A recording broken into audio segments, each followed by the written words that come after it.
Hello दोस्तों, नमस्कार। GK Educare point में आपका स्वागत है। दोस्तों, आज हम लोग भौतिक विज्ञान से जुड़े हुए एक टॉपिक को पढ़ेंगे। टॉपिक है ध्वनि यानी साउंड। चलिए, इनसे जुड़े हुए जो ऑब्जेक्टिव प्रश्न दिए गए हैं उन प्रश्नों को एक एक करके देखते हैं। तो चैप्टर है ध्वनि यानी साउंड और इनके ऑब्जेक्टिव प्रश्न को देख रहे हैं। तो चलिए, पहला प्रश्न है ध्वनि और प्रकाश तरंगे। तो ध्वनि और प्रकाश तरंगे, तो इसका सही उत्तर है ऑप्शन ए, वायु में क्रमशः अनुदैर्घ्य और अनुप्रस्थ होती है। वायु में अनुप्रस्थ और अनुदैर्घ्य होती है। नेक्स्ट है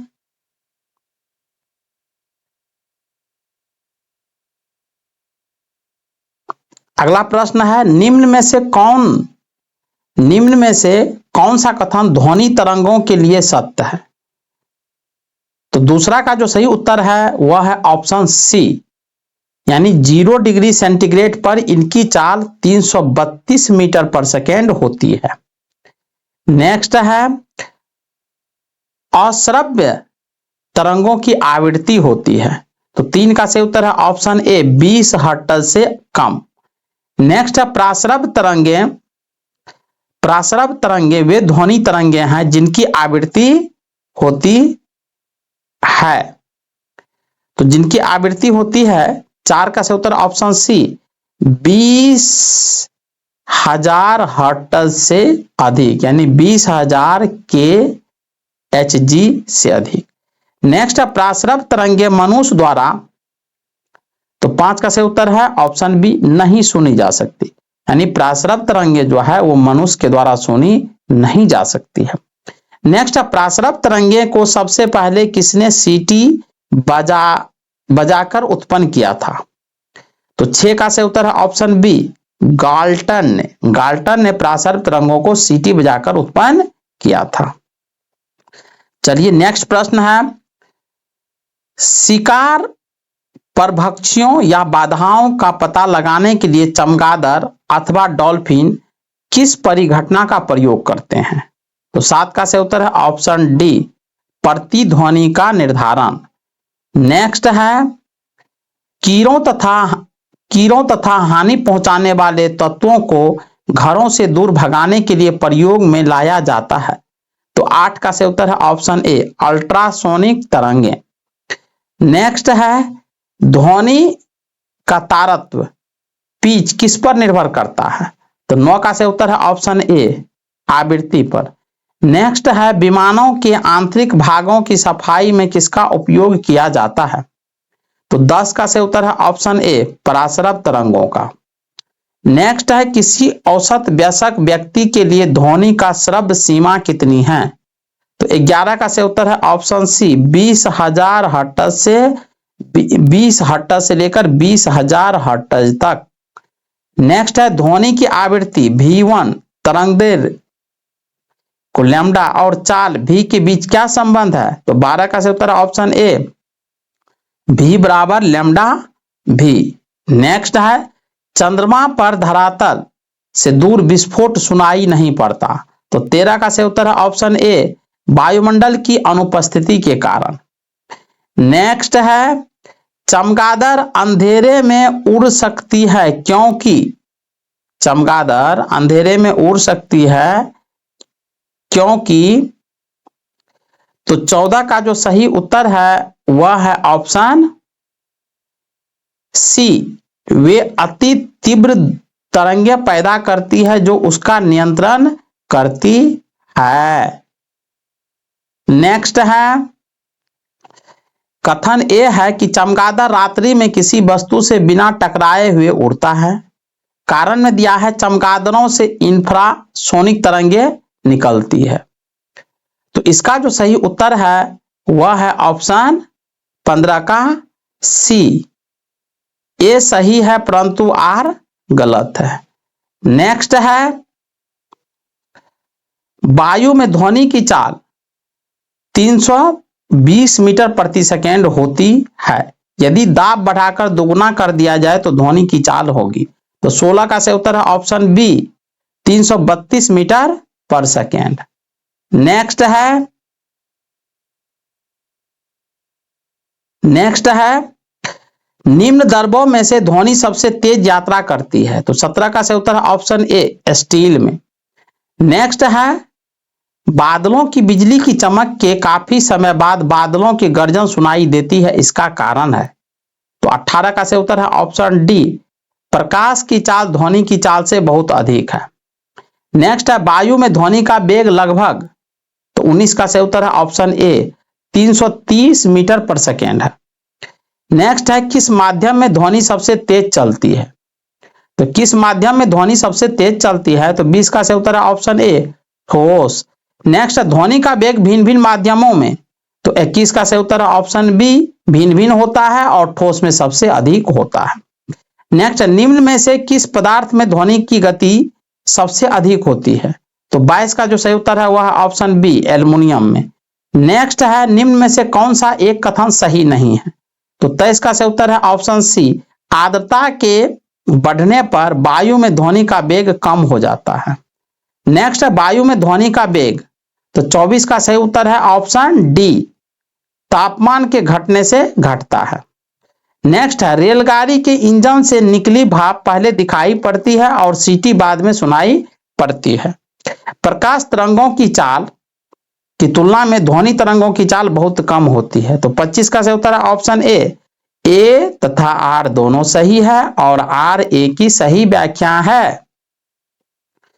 नेक्स्ट है पराध्वनिक विमान उड़ते हैं, तो 26 का जो सही उत्तर है वह है ऑप्शन सी प्रकाश की चाल से। नेक्स्ट है वस्तु के वेग तथा उसी माध्यम में एवं उन्हीं परिस्थितियों में ध्वनि के वेग के अनुपात को कहते हैं, तो 27 का सही उत्तर है ऑप्शन डी मैक संख्या। नेक्स्ट है मैक अंकों का प्रयोग वेग के संबंध में किया जाता है, तो 28 का सही उत्तर है ऑप्शन सी वायुयान के। नेक्स्ट ध्वनि या ध्वनि प्रदूषण मापा जाता है, तो 29 का सही उत्तर है ऑप्शन सी डेसिबल में। नेक्स्ट साधारणतः बातचीत की ध्वनि की तीव्रता होती है, तो 30 का जो सही उत्तर है वह है ऑप्शन बी यानी 30 से 40 डेसिबल, यानी जिस साधारण रूप से जो बातचीत करते हैं उसका डेसिबल होता है 30 से 40 डेसिबल। नेक्स्ट है ध्वनि की वह विशेषता जो एक मादा ध्वनि को नर ध्वनि से भिन्न करती है क्या कहलाती है, तो 31 का सही उत्तर है ए यानी तारत्व कहलाती है, जो नर को महिला से अलग करता है ध्वनि के संदर्भ में। नेक्स्ट ध्वनि के किस लक्षण के कारण कोई ध्वनि मोटी या पतली होती है, तो 32 का सही उत्तर है ऑप्शन बी तारत्व के कारण। नेक्स्ट पुरुष की अपेक्षा महिलाओं की आवाज अधिक तीक्ष्ण होती है क्योंकि महिलाओं की आवाज का, तो 33 का सही उत्तर है ऑप्शन डी तारत्व अधिक होता है। एक युवक की आवाज की तुलना में छोटे बच्चे की आवाज अधिक प्रिय क्यों लगती है, तो 34 का सही उत्तर है ऑप्शन बी बच्चे की आवाज तारत्व पुरुष की आवाज की तारत्व की तुलना में अधिक होता है। नेक्स्ट है स्त्रियों की आवाज पुरुषों की अपेक्षा पतली होती है क्योंकि स्त्रियां की आवाज, तो 35 का सही उत्तर है ऑप्शन ए क्योंकि स्त्रियों की आवाज की आवृत्ति अधिक होती है। नेक्स्ट यदि सितार और बांसुरी पर एक ही स्वर बजाए जाए तो उनसे उत्पन्न ध्वनि का भेद निम्नलिखित में अंतर के कारण किया जा सकता है, तो 36 का जो सही उत्तर है वह है ऑप्शन डी केवल ध्वनि गुणता।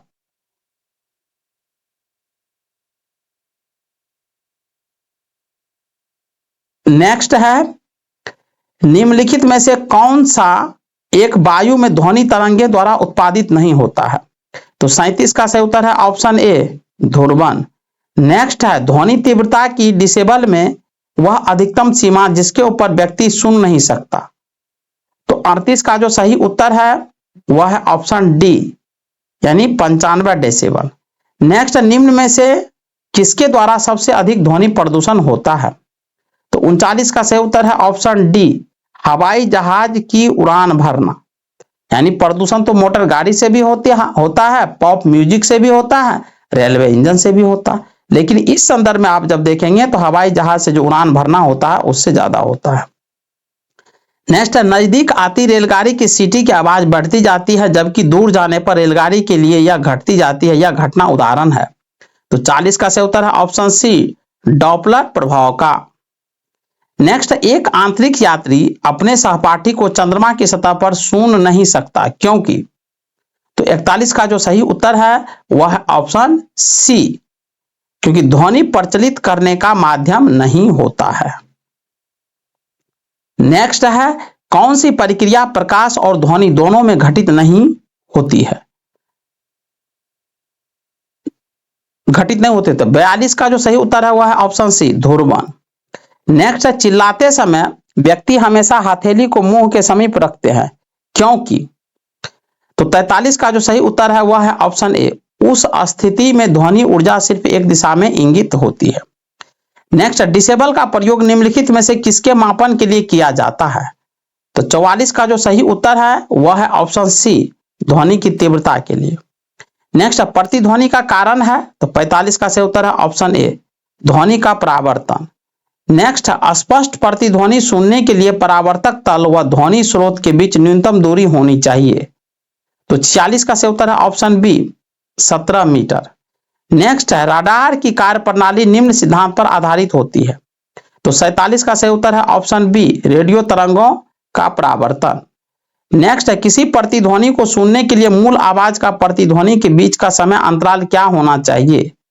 तो 48 का जो सही उत्तर है वह है ऑप्शन सी, 1/10 सेकेंड से अधिक। नेक्स्ट है, अच्छे ऑडिटोरियम की दीवारें, छत व फर्श किसी रेशेदार पदार्थ, कालीन, ग्लास, फाइबर आदि से ढके रहते हैं, इसका उद्देश्य होता है। तो 49 का सही उत्तर है ऑप्शन डी, ध्वनि का अवशोषण करके प्रतिध्वनि को रोकना। नेक्स्ट, ध्वनि का प्रभाव मानव के कान में कितने समय तक रहता है। तो 50 का सही उत्तर है ऑप्शन बी, 1/10 सेकेंड। नेक्स्ट है, ध्वनि तरंग किसके कारण प्रतिध्वनि उत्पन्न करते हैं। तो 51 का सही उत्तर है ऑप्शन सी, परावर्तन। नेक्स्ट है, एक व्यक्ति को अपनी प्रतिध्वनि सुनने के लिए परावर्तक तल से कितनी दूर खड़ा रहना चाहिए। तो 52 का सही उत्तर है ऑप्शन बी, 56 फीट। नेक्स्ट, स्टेथोस्कोप ध्वनि के किस सिद्धांत पर कार्य करता है। तो 53 का सही उत्तर है ऑप्शन ए, परावर्तन। नेक्स्ट, प्रतिध्वनि तरंगों के डैश के कारण उत्पन्न होती है। तो 54 का सही उत्तर है ऑप्शन सी, यानी परावर्तन। नेक्स्ट, सोनार अधिकांशतः प्रयोग में लाया जाता है। तो 55 का सही उत्तर है ऑप्शन डी, नौ संचालकों द्वारा। नेक्स्ट, अनुरण काल तथा हॉल के आयतन के बीच संबंध का प्रतिपादन किया है। तो 56 का जो सही उत्तर है वह है ऑप्शन सी, यानी सेविन ने। नेक्स्ट, गूंजहीन हॉल का अनुरण काल होता है। तो 57 का सही उत्तर है ऑप्शन ए, 0 सेकेंड। नेक्स्ट, जब सेना पुल को पार करती है तो सैनिकों को कदम से कदम मिलाकर न चलने का निर्देश दिया जाता है, क्योंकि। 58 का सही उत्तर है ऑप्शन बी, पैरों से उत्पन्न ध्वनि के अनुनाद के कारण पुल टूटने का खतरा रहता है। नेक्स्ट, हम रेडियो की घुमंडी घुमाकर विभिन्न स्टेशनों के कार्यक्रम सुनते हैं, यह संभव है। तो 59 का सही उत्तर है ऑप्शन ए, अनुनाद के कारण। नेक्स्ट, कहा जाता है कि जब तानसेन गाता था तो खिड़की के कांच या कांच के गिलास के टुकड़े टुकड़े हो जाते थे। यदि ऐसा संभव भी हो तो वह ध्वनि के किस गुण के कारण होगा। तो 60 का सही उत्तर है ऑप्शन सी, अनुनाद के कारण।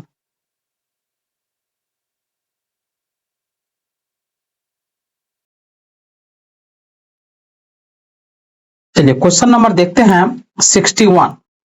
जब हम जल के नीचे सुराही भरने के लिए रखते हैं तो जैसे जैसे सुराही भरती जाती है वैसे वैसे हमें विशेष प्रकार की ध्वनि सुनाई देती है, इसका कारण क्या है। तो 61 का जो सही उत्तर है वह है ऑप्शन सी, अनुनाद। नेक्स्ट है, रेडियो का समस्वरण स्टेशन उदाहरण है। तो 62 का जो सही उत्तर है वह है ऑप्शन बी, अनुनाद। नेक्स्ट है, जब किसी स्थान पर दो लाउड स्पीकर साथ साथ बजते हैं तो किसी स्थान पर विशेष पर बैठे श्रोता को इनकी ध्वनि नहीं सुनाई देती, इसका कारण है। तो 63 का सही उत्तर है ऑप्शन बी, यानी व्यतिकरण। नेक्स्ट है, समुद्र में स्थान स्थान पर ऊंचे प्रकाश घर यानी लाइट हाउस बनाए जाते हैं, जहां से बड़े बड़े सायरन बजाकर जहाजों को संकेत भेजे जाते हैं। कभी कभी जहाज नीरव क्षेत्र यानी साइलेंस जोन में पहुंच जाते हैं, जहां सायरन की ध्वनि सुनाई नहीं देती। ये नीरव क्षेत्र ध्वनि तरंगों के किस गुण के कारण निर्मित होते हैं? तो 64 का जो सही उत्तर है वह है ऑप्शन बी, व्यतिकरण के कारण। नेक्स्ट, जब हम कमरे के अंदर बैठे रहते हैं तो यदि हम बराबर के कमरे में बातचीत करने वाले व्यक्तियों को देखते हैं तो नहीं, परंतु उनकी आवाज अवश्य सुन लेते हैं। इसका कारण है ध्वनि का। तो 65 का सही उत्तर है ऑप्शन डी, यानी विवर्तन। नेक्स्ट है, किसी ध्वनि स्रोतों की आवृत्ति में होने वाले उतार चढ़ाव को कहते हैं? तो 66 का सही उत्तर है ऑप्शन बी, डॉपलर प्रभाव। नेक्स्ट है, डॉपलर प्रभाव संबंधित है? तो 67 का सही उत्तर है ऑप्शन ए, ध्वनि से। नेक्स्ट है, पास आती हुई रेलगाड़ी की सीटी की आवृत्ति या तीक्ष्णता बढ़ती जाती है, ऐसा किस घटना के कारण होता है? तो 68 का जो सही उत्तर है वह है ऑप्शन बी, यानी डॉपलर प्रभाव। डॉपलर प्रभाव। नेक्स्ट है, आर्द्र वायु में ध्वनि का वेग शुष्क वायु की तुलना में अधिक होता है क्योंकि आर्द्र वायु में? तो 69 का सही उत्तर है ऑप्शन बी, यानी शुष्क वायु की तुलना में घनत्व कम होता है। नेक्स्ट है, निम्नलिखित कथनों में से कौन सा सही है ध्वनि का वेग? तो 70 का जो सही उत्तर है वह है ऑप्शन डी, ठोस में अधिकतम और गैसों में न्यूनतम होता है। नेक्स्ट है, निम्नलिखित कथनों में से कौन सा एक सही नहीं है? तो 71 का जो सही उत्तर है वह है ऑप्शन बी, 20 हर्ट्ज से कम आवृत्ति की ध्वनि तरंगे प्रासल्प तरंगे कहलाती है। नेक्स्ट, निम्नलिखित में से किस एक प्रकार की तरंग का प्रयोग रात्रि दृष्टि उपकरण में किया जाता है? तो 72 का सही उत्तर है ऑप्शन सी, अवरक्त तरंग। नेक्स्ट है, निम्नलिखित में से किस एक में ध्वनि की चाल सबसे अधिक होती है? तो 73 का सही उत्तर है ऑप्शन डी, यानी लकड़ी में। नेक्स्ट है, एक जेट वायुयान 2 मैक के वेग से हवा में उड़ रहा है। जब ध्वनि का वेग 332 मीटर पर सेकेंड है तो वायुयान की चाल कितनी होगी? तो 74 का सही उत्तर है ऑप्शन डी, यानी 664 मीटर पर सेकेंड। नेक्स्ट, लगभग 20 डिग्री सेंटीग्रेड के तापक्रम पर किस माध्यम में ध्वनि की गति अधिकतम होगी? तो 75 का सही उत्तर है ऑप्शन डी, यानी लोहा। नेक्स्ट, एक जैव पत्ती जिसमें प्रासरप ध्वनि का उपयोग किया जाता है। तो 76 का सही उत्तर है ऑप्शन ए, सोनोग्राफी। नेक्स्ट है कि कौन सी तरंग शून्य में संचरण नहीं कर सकता है? तो 77 का सही उत्तर है ऑप्शन सी, ध्वनि। नेक्स्ट है, यदि VA और VW तथा VS क्रमशः वायु, जल एवं इस्पात में ध्वनि का वेग हो तो 78 का सही उत्तर है ऑप्शन ए, V1 से बड़ा होगा VW और VW से बड़ा होगा VS। नेक्स्ट, ध्वनि तरंगे किस माध्यम में नहीं चल सकती है? तो 79 का सही उत्तर है ऑप्शन डी, निर्वात में। नेक्स्ट है, वह उपकरण जो ध्वनि तरंगों की पहचान तथा ऋजु लेखन के लिए प्रयुक्त होता है क्या कहलाता है? तो 80 का सही उत्तर है ऑप्शन बी, सोनार। नेक्स्ट है, श्रव्य ध्वनि तरंगों की तुलना में प्रासरप तरंगे? तो 81 का सही उत्तर है ऑप्शन बी, उच्चतर आवृत्ति की होती है। नेक्स्ट है, इको साउंडिंग प्रयोग होता है? तो इको साउंडिंग प्रयोग होता है 82 का सही उत्तर है ऑप्शन सी, समुद्र की गहराई मापने के लिए। नेक्स्ट है, इकोसिस्ट विज्ञान है? तो 83 का सही उत्तर है ऑप्शन बी, ध्वनि से संबंधित। नेक्स्ट है, मनुष्य के लिए मानक ध्वनि स्तर है? तो 84 का जो सही उत्तर है वह है ऑप्शन बी, यानी 60 डेसिबल। नेक्स्ट है, निगमन वस्तुओं का पता लगाने के लिए प्रयुक्त किए जाने वाले उपकरण को कहते हैं? तो 85 का जो सही उत्तर है वह है ऑप्शन बी, यानी सोनार। नेक्स्ट, ध्वनि के संदर्भ में निम्नलिखित में से कौन सा कथन सही नहीं है? तो कौन सा कथन सही नहीं है? तो 86 का सही उत्तर है ऑप्शन सी, ध्वनि निर्वात में संचरित हो सकती है। नेक्स्ट, वायु के तापमान में परिवर्तन से ध्वनि का निम्नलिखित में से कौन सा गुण प्रभावित होता है? तो 87 का सही उत्तर ऑप्शन सी, आवृत्ति। नेक्स्ट, ध्वनि तरंगों का वह गुण जिससे ध्वनि का तारतम्य निर्धारित होता है वह है ध्वनि का?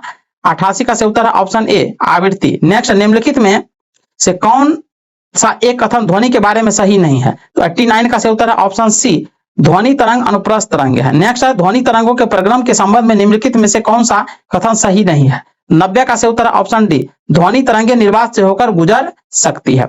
नेक्स्ट है, 25 डिग्री सेंटीग्रेड या 77 डिग्री फ़ारेनहाइट पर आसुत जल में ध्वनि की अनुमानित गति कितनी होती है? तो 91 का सही उत्तर है ऑप्शन डी, 1498 मीटर पर सेकेंड। नेक्स्ट है, ध्वनि तरंगों का वह गुण जिसे ध्वनि का तारतम्य निर्धारित होता है वह है ध्वनि का? तो 92 का सही उत्तर है ऑप्शन ए, आवृत्ति। नेक्स्ट, पुनरावृत्ति परिवर्तन के कारण किसी बड़े हॉल में सृजित की गई ध्वनि बनी रहती है, इस परिघटना को क्या कहते हैं? तो 93 का सही उत्तर है ऑप्शन ए यानी अनुरण। नेक्स्ट, निम्नलिखित में से कौन सी ध्वनि तरंग की आवृत्ति की इकाई नहीं हो सकती? तो 94 का सही उत्तर है ऑप्शन ए डेसिबल। नेक्स्ट है, कोई व्यक्ति किसी खड़ी चट्टानों के सामने पटाखे जलाता है और विस्फोट के 5 सेकंड बाद उसकी प्रतिध्वनि सुनाई देती है। यदि ध्वनि की चाल 340 मीटर प्रति सेकंड हो तो खड़ी चट्टानों से व्यक्ति की दूरी कितनी है? तो 95 का जो सही उत्तर है वह ऑप्शन डी 850 मीटर। चलिए दोस्तों, मिलते हैं नेक्स्ट वीडियो में, तब तक के लिए जय हिंद।